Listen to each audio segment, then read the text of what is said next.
Bonjour à chacun et chacune, j'espère que les choses se passent pour le mieux.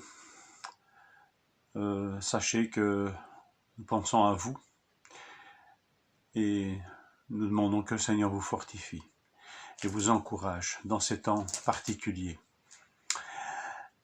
J'aimerais partager avec vous la lecture de ce jour. Le premier verset de cette lecture, les disciples eurent une vive discussion. Il s'agissait de savoir lequel d'entre eux devait être considéré comme le plus grand. Et Jésus intervint. Alors voilà une discussion bien humaine. Elle se situe juste après l'épisode où Jésus va dire que l'un des 12 va le trahir.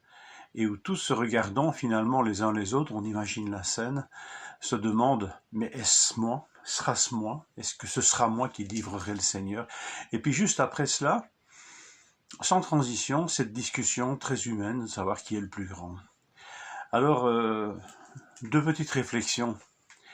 Le Seigneur aurait pu mettre aurait pu mettre fin plutôt à cette discussion en disant et en rappelant le plus grand c'est moi, puisque je suis le roi des rois, le Seigneur des seigneurs, le Maître, le Fils du Dieu éternel.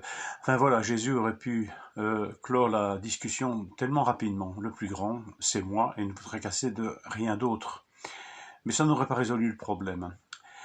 Et ce qui est touchant dans cette discussion, c'est le moment, disons, dans cette discussion où Jésus va intervenir en parlant de lui, quelque part. Il leur a parlé du royaume, des règles du royaume, du fait que dans le monde, que dans cette société, les grands dominent, tyrannisent, aiment bien les titres pompeux, imposent leur autorité. Et ici, Jésus, rien de tout cela. Il leur rappelle que dans le royaume, la règle n'est pas la même. Les valeurs ne sont pas les mêmes. Et lui va arriver à leur dire que le plus grand, c'est celui qui sert. Et il va le dire, ne suis-je pas moi comme celui qui sert au milieu de vous, moi le Seigneur. Extraordinaire. Lui, le maître, le plus grand, sert. Et son autorité s'exprime de cette manière.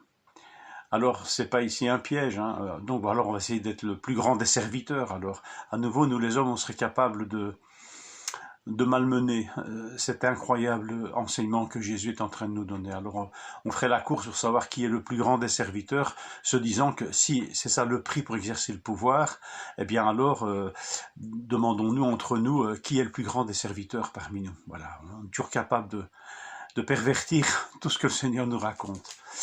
Mais le Seigneur ne nous rappelle pas simplement ici, comment pourrais-je dire, une manière de faire, mais d'abord une manière d'être. Et il est touchant que le Fils de Dieu, le Fils béni, vous savez, a dit un jour dans l'évangile de Jean, chapitre 14, « Le Père est plus grand que moi ». Et moi je suis touché que celui qui a autorité pour répondre à cette question, qui finalement pourrit la vie de l'humanité depuis le début, qui est le plus grand, et le Seigneur, celui qui va répondre à cette question, c'est celui qui dit de toute éternité, « Il y a plus grand que moi ». Alors c'est une bénédiction, parce que lui va nous parler non seulement de faire, mais d'être. Lui, le Fils béni, à qui tout jugement a été remis, qui a le nom qui est au-dessus de tout nom, et dans toute l'éternité et de toute éternité, celui qui dira de son Père, il est plus grand que moi. Alors Seigneur, que nous puissions être transformés à ton image et sortir de ces logiques de savoir qui est le plus grand, et faire comme toi tu le faisais, Seigneur. Il la dira aux apôtres aussi, vous êtes de ceux qui avaient persévéré avec moi dans mes tentations, dans mes épreuves. Et peut-être que les épreuves dont Jésus parle, c'est ces épreuves qui lui ont été proposées déjà dès le début par Satan. Si tu es le Fils de Dieu, fais ceci, fais cela. Une glorification, une autoglorification. Et Jésus a y échappé, et va y échapper tout au long de son ministère. Peut-être par ces moments que l'Écriture met en évidence, il se retirait dans les endroits déserts et il priait. Se recentrer en permanence sur son Père, celui qui est plus grand que lui.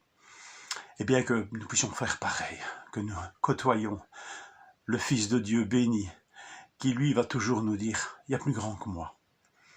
Et ne discutez pas entre vous de savoir qui est le plus grand. Et soyez ce que je suis, et vous ferez ce que je fais.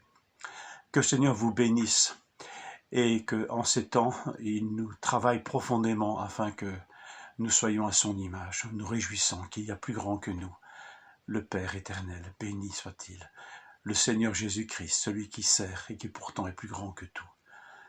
L'Esprit Saint qui agit en nous avec puissance et force, et qui remplit toutes choses, et qui est plus grand que nous puissions nous réjouir de cela, nous nourrir de cela, afin d'être à son image.